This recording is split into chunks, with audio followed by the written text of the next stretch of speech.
Welcome into client onboarding for agencies. We are going to jump right into the content that we've got here to run through.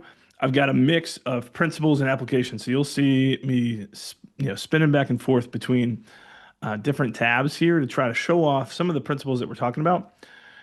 As you have questions along the way, drop them in the Q&A, drop them in I'll pull the Q&A up just so I've got that open as well. But drop them in there, and hopefully at the end we can unmute some folks too and talk through some of this. But I really want to, I would love to just make this like the most valuable 50 minutes of your day today, thinking through how can we improve your client journey and client experiences. So let's go ahead and jump right in. My name is McKenzie. I'm the co-founder here at ZenPilot. We are focused on helping agencies build more productive, profitable, and healthy teams. We do that by helping them streamline their operations in ClickUp. I'm going to talk a little bit about ClickUp, and a lot of the examples will be around that. I know a lot of you are running on it, and some of you I know are not yet running on ClickUp as well. I've been working with agencies in the project management and ops space since 2013. We've worked with over 3,000 agencies. So this is not, although I am an agency owner, started an agency back in 2011. These are not Gray's lessons on project management. This is really a curation. I'm trying to take what are we seeing from the best of the best, and then take those principles and boil those and make those super useful to you all.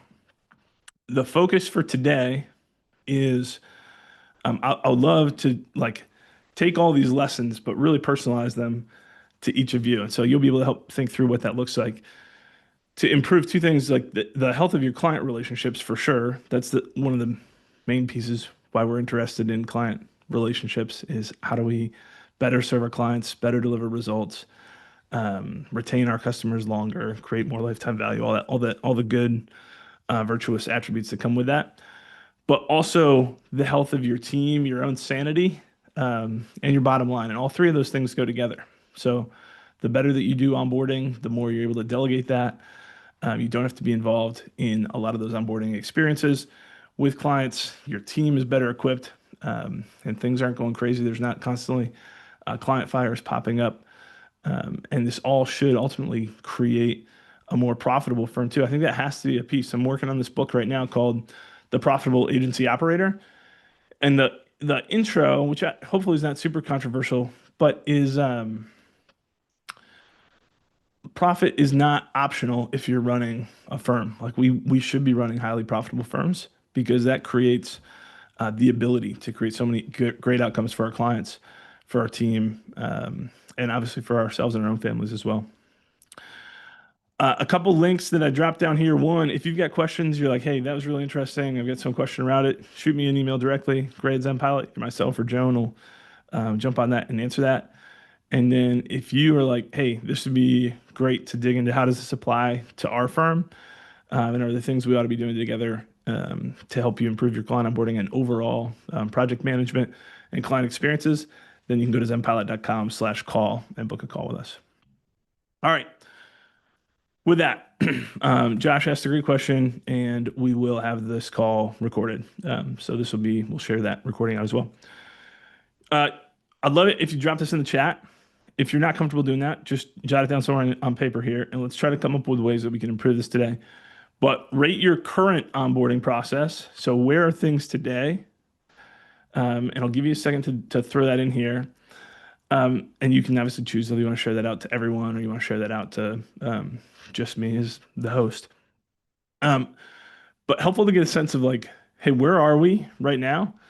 And then the thing that I really want you to answer is this next question, which is if we think about this in the lens of like what's working, what's not working, what is the main issue? So if you could drop in terms of what's working or not working, I'll explain these first. I'm going to ask you to just say which one's the biggest issue, because this is always interesting. So let me try to explain these because these three words are probably not the three words that you would come up with if you were thinking about what's not working.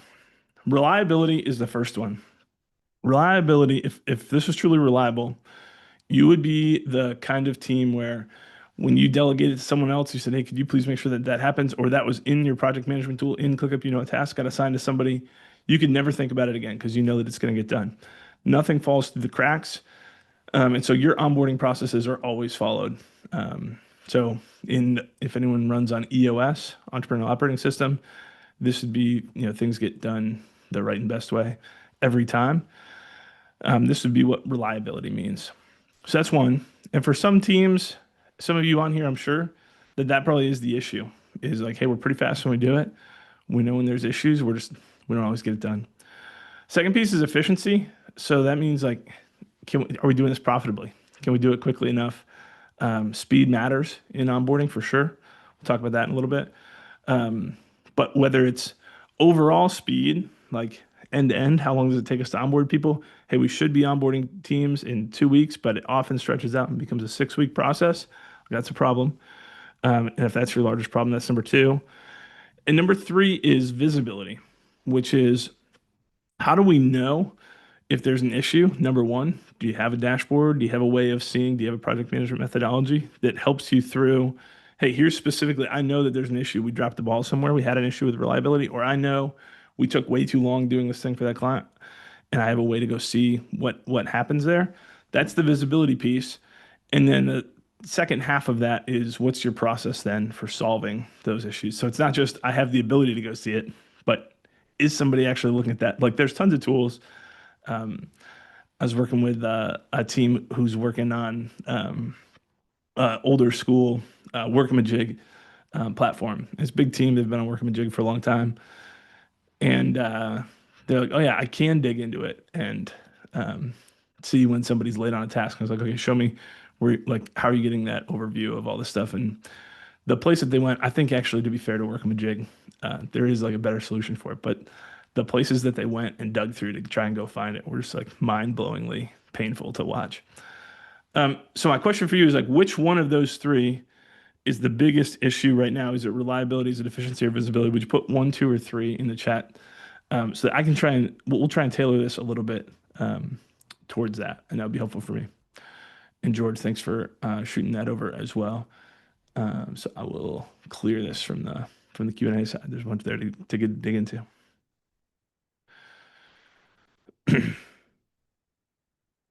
Okay, great. That is helpful seeing these come through. Twos, ones, threes. We got kind of an even mix so far. Okay.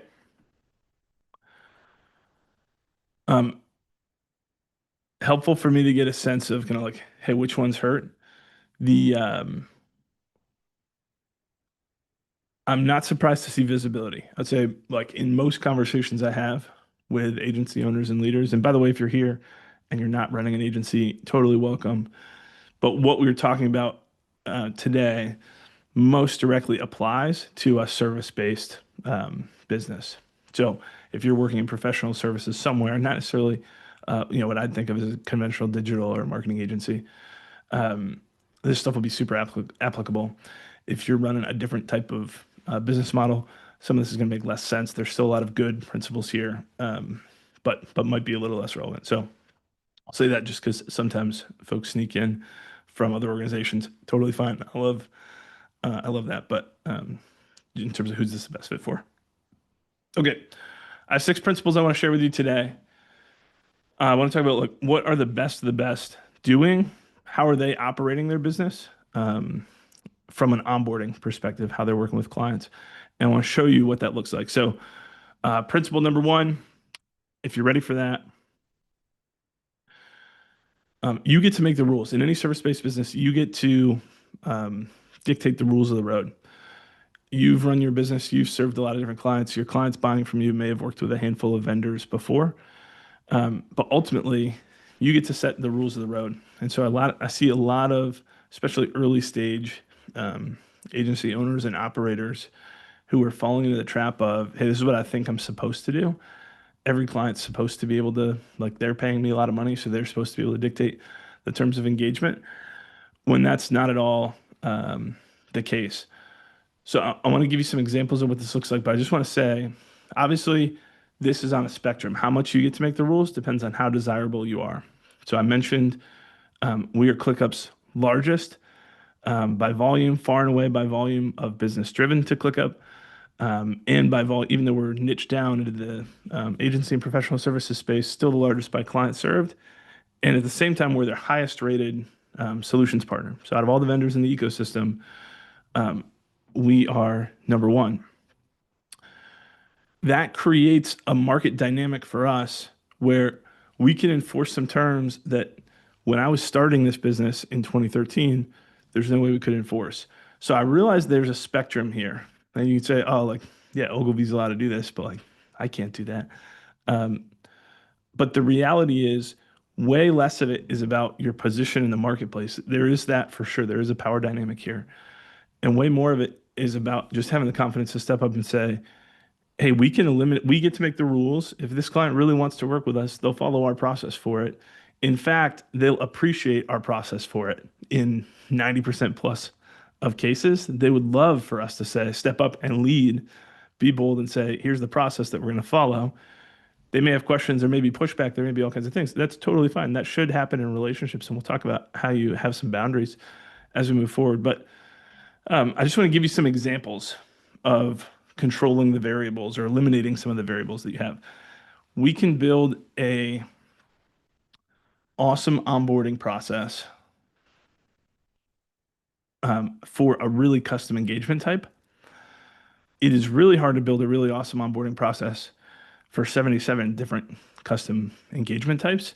So the more that you can narrow in what you're doing, the easier it is to create reliability, way easier to create efficiency, and also easier to get the visibility that we're after. So the first piece is just having discrete stages of your client engagements. If you have not looked at or considered breaking your client engagements into specific phases, this is a huge gift. For anyone who's not familiar with the ZenPilot client journey, let's pull up the site here. And you could look at kind of the whole journey on a specific page there. We've got a deck you could look at. So we're saying, hey, regardless of whether you work with us or not, these are the 5 steps that you ought to go through in designing your work management solution. But if you're going to work with us, what it's going to look like is you're going to follow this 3-step process. We're going to build the blueprint first. That's our discovery and solution design phase. That's that first category. That implementation is the next 3. Optimizes what happens next. And I think most service-based businesses, if you have strategy as a substantial component of what you offer, if a client comes to you with a problem and you say, well, let me fully diagnose this and write the prescription for you, you almost certainly ought to have that first stage as its own discrete piece. Because otherwise, you're just making up a prescription without fully understanding what the problems are yet. And then you're going to go back and try and, as you get into it, you're going to go back and try and retrofit this. And I know that because at GuavaBox, at my agency back in the day, that's what we sold. We tried to go in and sell 12-month retainer engagements, sell it. We'd say, hey, the first month is just going to be us getting access to everything, doing the onboarding, and building out the strategy. You get to the end of the strategy and say, oh man, there's like no way that we've scoped out the right. So like this, now we need to go back and try to retrofit what we've sold them to fit what they truly need. It's a way better to go the opposite way and say, I know everybody wants cost certainty. You want to know exactly what it's going to cost. You want to know exactly how long it's going to take. You want to know exactly how many hours your team's going to need to put in. You want all these questions. Totally understand that.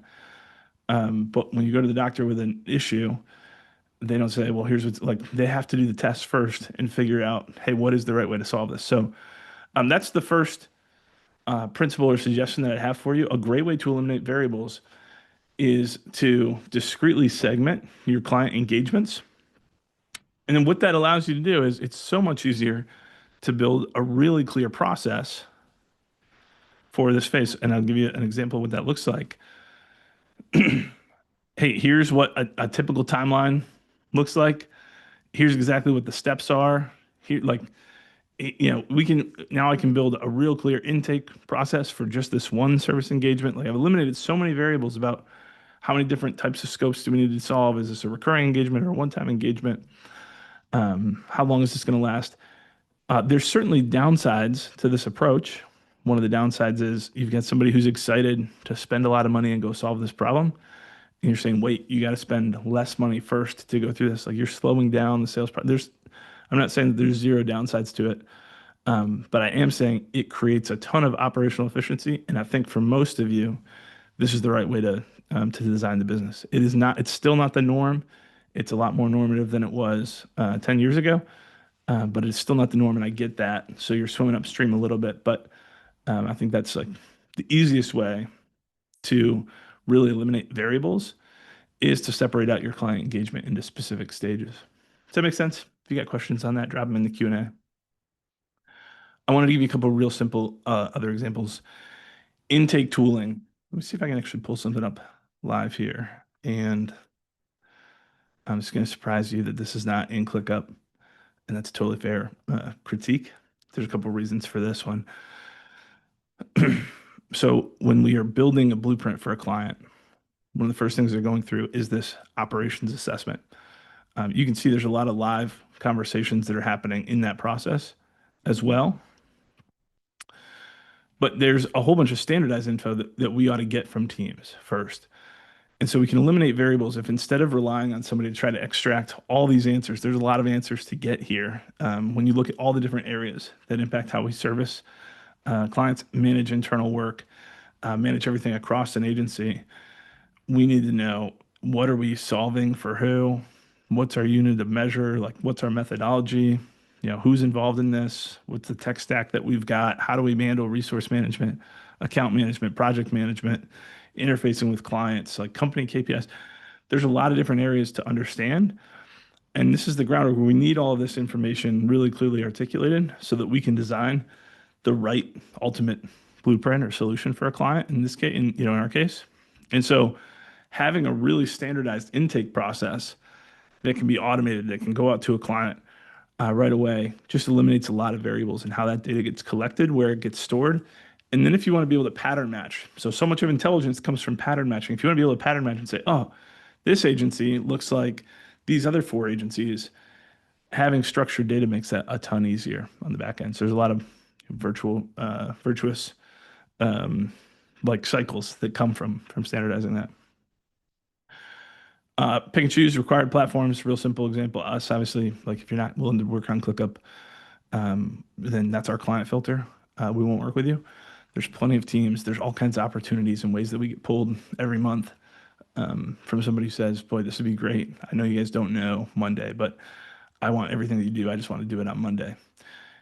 And again, back to you make the rules. Like you can decide whether to accept that or not, but you're introducing a lot more complexity when you say yes to that. And so there's certainly times where that complexity is worth it long term, but this is an easy way to have a filter.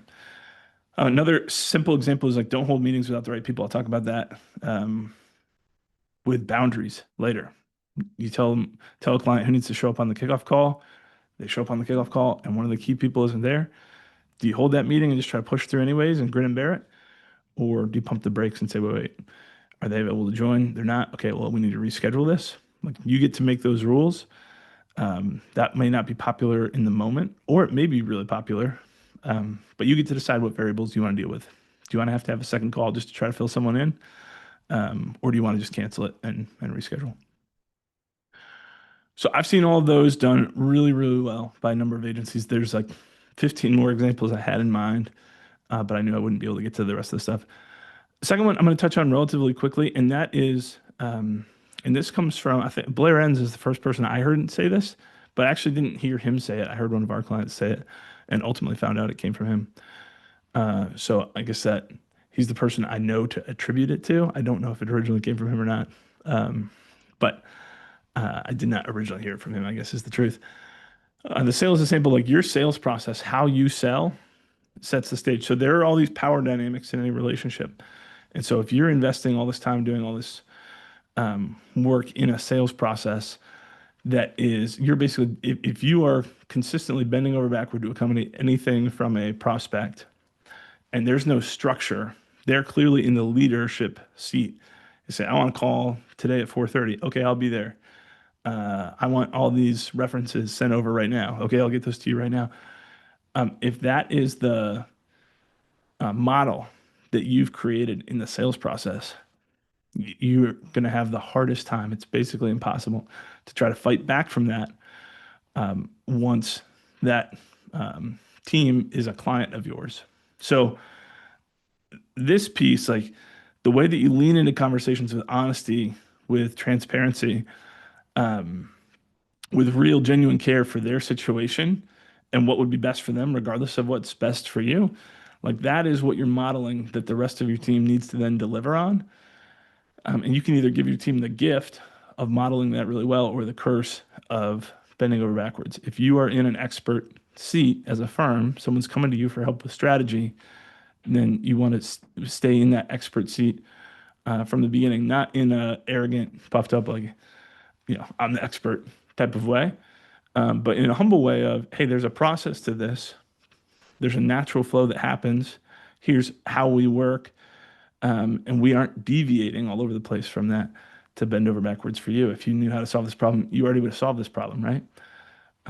So that is one that I've seen pop up tremendously. And I wanted to put this here not because I think it's the second most important of the principles, but because it kind of follows sequentially here early on. The third principle is less is more. So you're familiar with the eliminate, automate, delegate framework. As we look at all the different things that we could be doing in client onboarding, let's try to just go grab, uh, we'll go into ClickUp here and just look at a client. I don't know if I've got a great onboarding. Here we go, like our research and discovery phase. There are a million things. We'll just hide some of these subtasks for a second, just so we can look at this. So we've got a website project that we're working on. There's each of our phases. There are another 50 things that could go into this research and discovery phase, right? Or onboarding a new client. We could send a welcome gift. We could send a welcome letter. We could have a call just with our leadership team and their leadership team. There's a million things that we could do, and some of those we really ought to do, and other things we do just because we think that we should be doing them. So the first thing I would say is the more that you can simplify and eliminate steps, there are 6 other categories on this that when we first built this operations assessment were on there. And you just kind of run it and figure out, hey, we could actually eliminate that piece because if we on our side piece together these 2 answers, that'll give us the answer that we need for that one. And so I'm constantly looking for ways that we can cut stuff that overcomplicates it. And the test is, can we cut stuff and make the end outcome better? So certainly there's times where you could cut stuff. Really easy to cut some things and get a worse outcome. That's not the goal at all. The goal is a better outcome, but getting there more quickly with less friction. And so you're looking for things that you can eliminate. Second thing is anything that's repeatable, we're going to look to automate. So client comes on board. I want a real simple way for them to sign up and pay. So in the ZenPilot example, someone's signing up for that blueprint. There's a payment link that they can just sign up directly through here. They've got the terms, they can pay with card, they can pay with bank account. Like this is an example of where we used to spin up a proposal, send it over, get that signed, then send an invoice, get that paid, then send a welcome email, then start getting on calls. Like there was all this delay in time. You'd send the proposal, that'd get signed within a day. Then you'd send the invoice, that'd get paid a couple days later. Then you'd get that welcome email out like next day or day of, maybe you get a reply from them and you're not on call for a week easily in a lot of those cases. And so this, in our case, and I've seen this, this is, again, most of what we do is modeled off of seeing other teams do this well. This is now like, hey, I get done talking. You want to sign up for the blueprint? We agree that it makes sense. I can give you a link. You can sign up. That can redirect you right away. You can fill out the intake form. Our welcome email gets triggered off. Like you can get your blueprint call scheduled. All this can be done in 5 or 10 minutes that easily used to take a week. And now we've got a call on the schedule and we've got kind of all kinds of things triggered off internally. So I'm looking for all kinds of ways to automate. If you're running on ClickUp, really, regardless of what tool you're running on, I'll just give you an example of what I think this should look like. Let's just go to our contracts dashboard. So you've got a dashboard somewhere of all the active contracts that you're working. And we're going to say Nike is a client here, and they added a new website project. Like a real simple example is there's just a certain amount of setup for a task that needs to happen. So when I create that project, and obviously there's other details that I need to put in here to fully like fire off everything. But just as an example here, how we're looking inside our delivery space where we manage all our client work, and I'm looking at this general client management list. And so we just automated, hey, we got a new contract. That's great. But here's what needs to happen to go get all this work spun up. And there's a whole bunch of checklists around, hey, we've got to make sure that the records and this and the folders got created properly. So there's other automation to do that. If that's an issue, here's what you need to do. What needs to happen to get work assigned to the right people and scheduled on the right basis. So that's a really simple example of just making sure, hey, we got this. Now let's not drop any balls in that process. So it should be something that you remember, but we want to dummy proof that as much as possible. That automation, by the way, exists and goes all over the place. If you're communicating with all your clients in Slack or in ClickUp Chat or in something else, can you go spin up that channel automatically? Get invites sent automatically, especially if they filled out a form, like in this case, hey, who's responsible for doing this? That can get started right away. Spinning up, we got shared Google Drive or Dropbox folders or something else. Like those can all be created automatically. We use make.com for a ton of that stuff. But obviously, there's a lot of platforms. Zapier and N8N are the other two most popular platforms for doing this. Like all that's possible. And then obviously the last step in that equation then is how do we get people doing things that are of the highest use of their time?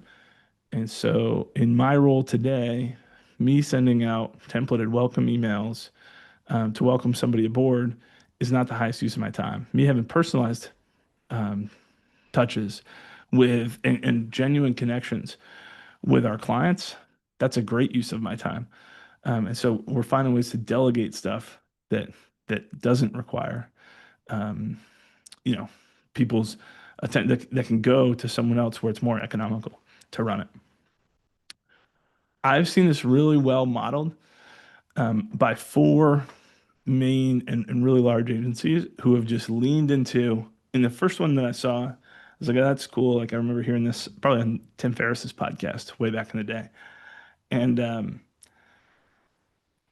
I was like, okay, yeah, that makes sense. It's a good reminder that I should be looking for that. And then I saw the second and third one relatively close together, and the fourth one, I was like, hey, when you take this, it's easy to just be like, yeah, eliminate, automate, delegate. But when you take that really seriously and you teach that to the team, that becomes a really cool model for building momentum. Okay, we're halfway there. You got any questions on this? Let me know. A couple more people have messaged me directly to ask about this being recorded, and it is all recorded. So this will all be shared out here afterwards as well. Okay. Number 4, boundaries are not optional for healthy communication. This one, there's a great book called Simply Boundaries that would be worth a read if you're in any type of account management and if you just are a human and have relationships. But there have to be clear boundaries. So the more that you can step up and leave, people love clarity. I want to flip ahead here in just a second to a couple quotes that are tied to this one. But the more that you can step up and lead and say, this is the way that we communicate with each other. Like communication is huge. Way more relationships fall apart over communication than what actually happens. And so the important piece, just like building your internal company culture, the culture that you build with clients is all a function of what you tolerate and what you celebrate. Our minds probably go to the real exceptions, the abusive clients who are just super obnoxious to our team and that kind of stuff. In my experience, that is like vast minority. That's happened only a couple times where there's been something that's so egregious that it's been like, hey, this is a relationship ender. This cannot continue. Um, I'm not discounting that. So that's certainly the attitude, the way that folks communicate with our team. That's important to pay attention to and require a certain level of ethics and just appropriate communication. But a lot of this comes down to like what channels, how do we respond? So if your team tolerates getting a Slack message from a client or a text or a call at 9 o'clock at night and jumping right on it to try to do well for the client, and that's a pattern, that's not the exception, guess what you're going to get is you're going to get an awful lot of that. And then when you try to reset that later, that is that's seen as a big loss by the client. So having real clear boundaries around that, and the way that you can get ahead of that is just preemptively saying, hey, we're responsive, within a 4 hour time window during these normal business hours. If you don't get something there, then you'll get a reply the next morning. But then whatever, and you can, again, back to you make the rules. You can say what that is. We'll reply within 1 business day. We'll reply within 2 business days. We'll reply within 4 hours. Like, you get to pick what you want. And then what you celebrate is equally important. So I've found this to be super true. When a client is proactive and says, hey, I wanted to let you know I'm going on vacation for a week next month. It's going to be between these dates and these dates. Can we reschedule the call that we have that Wednesday while I'm out? That the standard answer in the earlier date, like as I was building the agency, it was just like, yeah, no problem, that's fine. Now I'm like, wow, what a gift. Thank you for looping me in that early. Like, I wish every client was like you. That is so helpful to know. And going one tiny extra step to say, encourage people, let them know, I want this to be the model for all of our clients. That creates an expectation like, hey, they will really appreciate it when I give them this kind of notice. I'll make sure that I give them this kind of notice moving forward. And so be really intentional in little ways and teach your team to be really intentional in those little things around celebrating where clients communicate really clearly, appropriately, helpfully. And sometimes that's a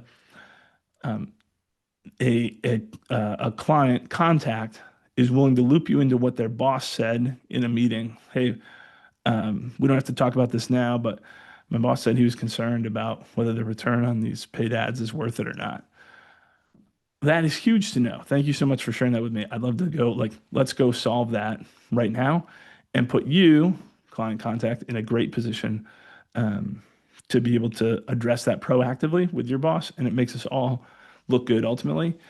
But it also creates an expectation and some boundary conditions around, yeah, when you hear stuff like that, bring that to me as early as possible so that we can address it before it's too late. So, uh, the quick summary there is clarity is kindness. The more that you are clear, here's what's appropriate, here's what's not appropriate, here's what channels we use, here's what we don't use. So back to the you make the rules thing. Do you want clients to communicate with you in Slack? Do you want it all over email?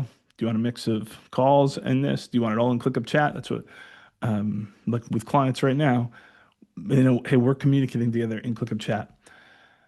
It's a great way to learn the platform if they're new to ClickUp, but it also creates just a lot of efficiencies. And be clear also about the benefits of that. By you choosing to communicate in ClickUp Chat with us, that allows us to create a much faster response time for everybody, every one of our clients. You choosing not to is choosing the opposite of that. Boy, there's so many examples and so many funny stories with that one. I want to touch this super quickly. I want to leave time for some Q&A here in just a second, but um, what I've seen these firms do really well, and this is totally not the way I think, but they understood, I should have said human psychology here, but buying psychology, which is somebody goes here. So put yourselves in this seat or in this frame for a second with me. You sign up with ZenPilot and you're buying the blueprint from us. You spend 5 grand and you hit the review payment details and ultimately make the payment. So that $5,000 is gone. By the way, to the rules thing, you should be taking payment in advance in 95% of cases for any service that you're offering. I realize there's cash flow issues and there's reasons why that's not always the case, but I think setting the standard as, hey, this is the way that this works. Like, if I'm going to go release my team here, then I've got to go pay my people. Here's the process. That's a tangent. We can talk more about that. But immediately what happens until there's some action happening back the other way is buyer's remorse. It doesn't matter how excited you are about who you're working with or what it was. Did anybody see these starts with an E? I'm blanking on it. I just saw this the other night. The like personal it's like a drone that you can fly in, a one person low flight thing. The name will come to me here in a second. Anyways, so I went to the site, I looked it up, I was like, these are awesome. Um, I'm sure extremely dangerous. Who knows how permissible they are, but looks super cool. How much is this? And it's 8 grand deposit, 120K when it comes in a couple of years. And that was the first time with something like that. They're sold out for 25, they're sold out for 26. You'd get delivery in 27. That's the first time where I've been like, should I? Like this is pretty cool. Um, for a purchase that large, to just be like, hey, I'm sure this is far, far, far from the finished project, but I might still invest just to be able to do it. Like this would be cool. Um, Making that payment, that 8K down today, instantly what sets in is just the natural question in your head of, boy, I hope this is worth it. Did I make a good decision? Did I not? And until there's some force coming back the other way, like that feeling sticks with you. So, um, a new client pays. When should that client get some homework from you?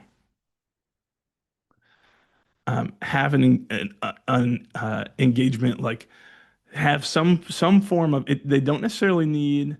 I would imagine everyone's mind's going to go to the same place that my mind went to, and I started thinking about this, which is like, how quickly can we get a win for them? How quickly are they like, yeah, this is worth it? The reality is, they're probably not going to. They are not going to get, in our case, they're not going to get a 5K win the next day. That there's a lot that goes into this. Like we could walk through this massive blueprint that winds up like that. This stuff all has to be right. It all matters. So it's not necessarily how fast they get a win. It's really like how quickly can they start taking action as a part of that. They're super motivated to act and want to feel like, okay, we are making progress. So progress more, and that could be defined as win, but progress more than the end outcome or some result or, hey, you invested 5K and now you got $50 back. Like that would be maybe you could get a very quick win there. Some people try to do this by having a gift and using a gift as a way there. I much prefer, and I've just seen better success in talking to other agency owners who are running this, have seen better success in help your client, like give your client the opportunity to be involved in solving this right away. So when should they get new homework? I've shared this at a couple different conferences, and I just am curious to hear what people say. Some people are like a week, like they paid you the money, you're supposed to be doing the work and going from there. Some people are like, yeah, like give them a day or two to breathe. Now they paid the money. I had one person, that's the only reason it's on here. Only one person ever said this, but they're like, never. It's your job to produce. Like they shouldn't have any homework. And I'm like, no. We're like maybe in some services that's true. Maybe if you're like a I don't know home cleaning business or something. Even there's going to be like, hey, I need to know your preferences. But yeah, you all are right. Like immediately is the answer here. As soon as possible that you can help them participate. And that is exactly why we have this payment page. Redirect. That's why we were using a payment page instead of a quote in the first place, so that it can be instant. You pay, and right away you've got a survey you can send out to your team that you're required to send out to your team. The operations assessments, the next thing that's going to get queued up. You've got some quick information that needs to get sent out. We set the expectation around which specific blueprint, like your lead for building this blueprint is going to give you this, link to schedule kickoff. We've got all this stuff that's going to happen. By the way, with boundaries, internally, that target is obviously, I want to get these out within 15 minutes during business hours. So it should never take a business day. You should always set the expectation that it's going to take longer than it actually is. So if I said, hey, we aim for 2 hours, and then you sign up at 3 o'clock in the morning and we don't get it back to you for 4 hours, that's like, this is kind of a bummer. If you set the expectation as business day and you get back to somebody in 4 hours, that's still a win. So be conservative as you're setting expectations. But immediately is the answer. Like give people a chance to jump right in. And I can't tell you how many clients who have worked with us have gone on to take that same principle that we learned from other people and implement that into their onboarding process, and that has served them really well. So that's been just like a really small principle, but one that I wanted to make sure to share and call out that there's this totally natural period of buyer's remorse, and way to get to minimize that is to get them involved in working towards the solution as quickly as possible, and then communicate off the back end. Okay, last principle I want to share, make your process live where the work gets done. This one's really simple. You saw an example of that in the like in this ClickUp example. We have a task that gets assigned to me. It's due today. It's got all the main characteristics. It's got a time estimate. How long should it take? All that kind of stuff. If I have to go hunt in Google Drive or in Notion or somewhere else to go find the process for this, the odds of me actually following that process, going there, taking the extra time to go do it, it doesn't take that long. Anybody arguing for why you should use Trainual or Notion or Whale or any of these SOP tools is going to make that argument that, hey, it takes 2 seconds to get there. Like, it's not a big deal. And theoretically, I am wholeheartedly in agreement with that. And then practically, I've just seen enough teams who just don't go to it if it's not right in front of them, that I've really shifted my tune on this one to hardcore. Like, it's got to be in the task or they aren't going to do it. So you've got the checklist, you've got the process, you've got a link right to where, the contract that you need to deal with. Like, for everything that you've got going on that requires some level of detailed instruction, that SOP should live directly in the task itself. This is one that just hits home over and over and over. The biggest driver of a team's ability to scale high quality outcomes is their ability to create, follow, improve, and simplify process. And each of those four, we could spend a whole webinar just on this one statement. How do we create them in the first place? Do we have a model, a real consistent way that we're handling? Here's what our templates are. Here's how we keep track of them. Here's who's responsible for that. Here's who owns them. That's the kind of the create and improve side. Do people actually follow them? How do we know that? We put them in the task. We get to measure outcomes. We can see checklist completion if we wanted to. And then simplify. And this piece was not a part of my original thinking, but I've just been struck by a couple teams who were pushed so hard to say, what can we take out? What can we eliminate? What can we automate? What can we delegate? That's all part of that simplification piece. And your process, the overall scope of what you deliver as you scale a team and scale high quality outcomes, your scope very likely will expand. The ClickUp that we started servicing on in 2018, very different from the ClickUp today. So just by nature of saying, hey, we are going to know all the ins and outs of this platform, we're committed to that. We are going to be the best in the world. Our delivery team takes such pride in if if it can happen in ClickUp, we can figure it out for sure. That love when somebody says, oh, it's not possible in ClickUp. They love that challenge. That means that but the scope of what we have to cover now has expanded. The tool is so much more powerful, so much farther along than it was 7 years ago. So the scope of those are going to expand, but our processes, like how we deal with this stuff, each individual process, the total number of processes may grow. Each individual one hopefully gets simpler over time and not larger. If anyone's interested, we could talk about the 4 quadrants of client reporting and what this looks like. I had this listed as an example. I did want to intentionally try to leave about 15 minutes for Q&A here. So we may go back to that. Let me just share with you the quick recap here of these principles for client onboarding. Eliminate variables. You get to make the rules. It's your business. Clients want to work with you. If they want to work with you enough, you get to make the rules. Number 2, the sale is the sample. What you model in that sales process, the seat that you take and your posture there will get carried through. You're setting a client's expectations all the way through. Number 3, less is more. Look for ways to simplify, eliminate, automate, and delegate.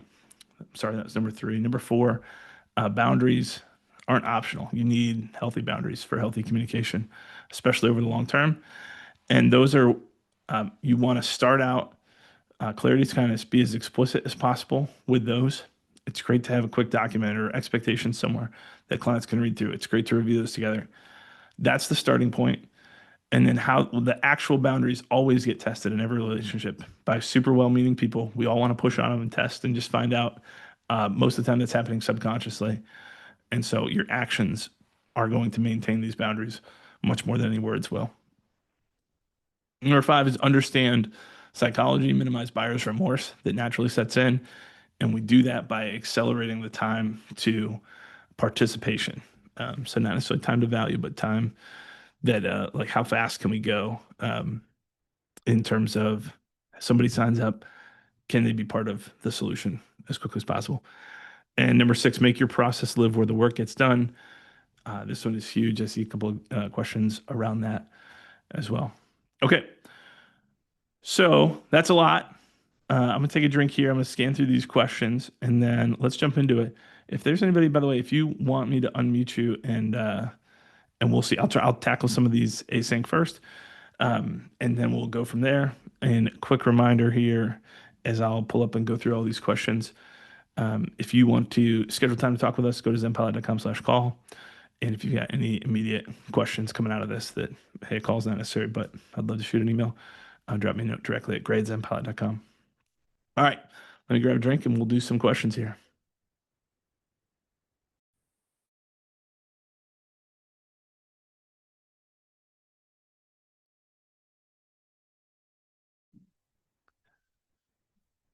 Okay.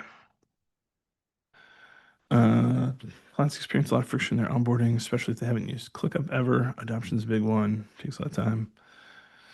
We tried incentivizing them also, but that too doesn't work. I think this came from where we were talking about like what tools um, people should be using. If there's a follow-up question to that, just drop it in and we'll make sure that we cover that one. Josh, bit more time in the SOP and the task itself and not Notion, Drive, how it's scalable and living. ClickUp task templates. I feel ClickUp task templates become difficult to manage, especially for recurring tasks for retainer management, ongoing service delivery. Yep, good question. So let me try. The first thing I would say is this is an area I would love to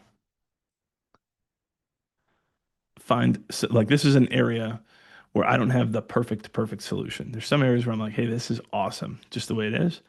This is a solution that I'll try to help articulate here. I'm sure the delivery team at ZenPilot will probably do a even better job of articulating this. But this is one that I think there's room to improve. But what we have now is working pretty well. So when we talk about templates, there's a couple pains.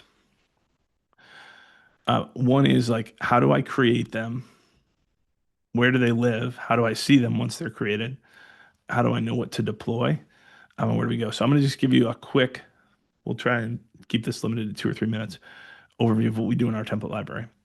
We have each of the different types of templates. They live in their own folders. In some cases, they'll then be categorized by the work category that they fall into. We keep doc templates, view templates in here. And then ultimately, you're going to have, in some cases, like a combination. So this new client folder template has a few lists. It has docs, so these may be in multiple places, but we're using all those building blocks to create what does an average new client coming on board have. So those are all our like our live copies of our templates. So those live in our template library. Then we have a catalog. So that is, I just want basically a record that represents each one of these templates that we have built. So I know and have a way to manage who's responsible for that. How do those get updated over time? To your point, Josh, about like, hey, how do we manage those over time? Things change. Where does that kind of stuff happen? There's a bunch of other categorization we can get into, but I'm going to skip over that just for the sake of trying to explain this. Now, the common question is, have got a template. In this case, this is our like new client coming on board, and we might have some set of tasks. This is pretty much a blank in this example. But if I was really doing this, I'd have all our onboarding processes in here, and I may have some other things. But what if I have a task template out there and the process changes over time? So then I think you're into a scenario where you've got something that looks more like your knowledge base, your SOPs for how things get done. And so you might have, hey, for account management, here's what we do. Here's how we do client migration or whatever. And this doc, the link for this doc would then live in whatever the specific task was. Let's just throw it here just for the, you know, example. So if I needed longer documentation, this is more of the education around it. It's not the checklist of just, hey, make sure this stuff gets done. I think docs are a great way to put that because you know that that material is going to change over time. So you can keep that same template. The link to that doc isn't going to change. That one's going to stay the same, but the material there may change over time. And now, if you've got, to your example, have got this recurring stuff, it happens, you know, once a year in this case with this client. But by the time I put everything into the description, I put all this long detail from this document into the description. The next time it comes around, that stuff's outdated. So using a reference to a doc can make a ton of sense. Those pull up natively and ClickUp really nice, and you can either drop them in the description or drop them in a specific custom field for that task. And I should probably get that out of here. There's a hole in our training center. We have an entire course. Everything in our training center is built role specific. Entire course just around template building that walks through each of these details. So all those things could be answered there, but I'll pause there and just go back to the Q&A screen so that we don't take too long on that one. Okay, questions around examples of client reporting. So we can look at the 4 quadrants there here in a second. Madeline, a list of all these templates you recommend somewhere we can find. Madeline, I'm not sure if you mean like, hey, where are the actual templates? Most of this stuff is that's in the ZenPilot ClickUp install, which is only available to customers. So most of this is not out there in the public domain. ClickUp obviously has a really large template library with all kinds of templates. And the caution there is always, you get an awesome template from us, you get an awesome template from somebody else, you get an awesome template from ClickUp. And the huge challenge is like they all have a different way of working. They all have different custom fields, and you just often wind up with kind of a jumble of stuff. So building, this is why, and this is not a ZenPilot pitch, but it's my webinar, so I'll say it. This is why building out a model of your workspace, whatever tool you're using, but if you're using ClickUp, and understanding how is all this stuff going to work together so that we can get meaningful data back out of it and reporting is really important. So I'd point everybody towards that. Okay.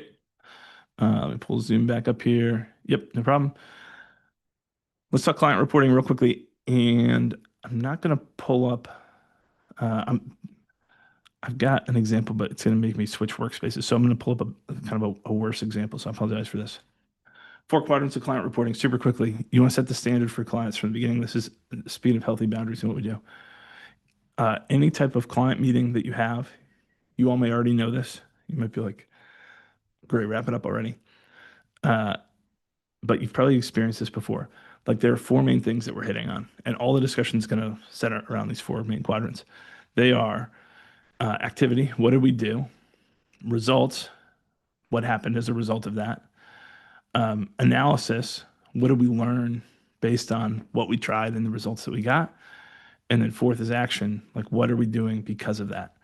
So those are the 4 quadrants in any client reporting. And this is kind of a poor example of it, but hey, here's what we got done. You know, we're looking at the ClickUp dashboard here. Here's what got done. Here's the performance that came from that. We'd probably have some kind of text section or something else saying, hey, here's what we learned from that. And then here's what we're doing next as a follow-on. So when you think about a client comes in and works with you, and how do we set those boundaries and expectations? The very first conversation that you have with a client, you have a chance to set the stage for how do we do reporting? How do we work through this stuff? And so a simple dashboard like this, if it's live, tackle it there and say, hey, these are the 4 areas that we're going to go through. Obviously, your input in how do you as a client interpret the performance that we got based on the work that was done is all part of it. We're not saying this is not a monologue, unlike this webinar. This is not a monologue. Like this is a conversation that we have. This is a dialogue. but we're going to center around these four quadrants to keep the conversation focused. And then the more that you can go back to that same thing and build those habits, the more you're setting boundaries and just clear patterns and modeling what it looks like to have a healthy, mature conversation around. Here's what we're investing, what you're investing and doing. Here are the results that are coming from that. Here's how we analyze and decide, yeah, how do we get the biggest bang for a buck? Where do we go to next? And obviously, you're going to have different frequencies. Not every meeting is a heavy analysis meeting. For most of you, that's probably a quarterly conversation where you spend way more time on analysis.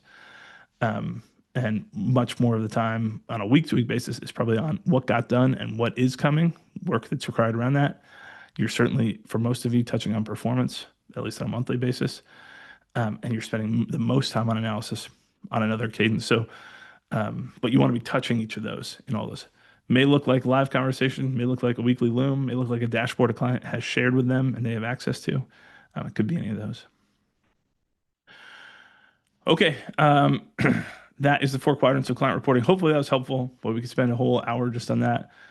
We may do that at some point. I want to say thank you to all of you for joining today. This is really fun to get to spend an hour together. My message to anybody who I'm talking with is like, I'm rooting for you. I'd like to see you all take one or two pieces of this and say, yeah, we can plug that in. We can make those improvements. Right now, if you want help doing that, let me know. If you have some wins that come from that, either ideas at this stage or results down the road, I love it when people close the loop and share that with me. So I'd be super grateful if you just told me, hey, this is helpful or this was unhelpful, like, or here's some other ideas. Here's what we've learned. Appreciate all that.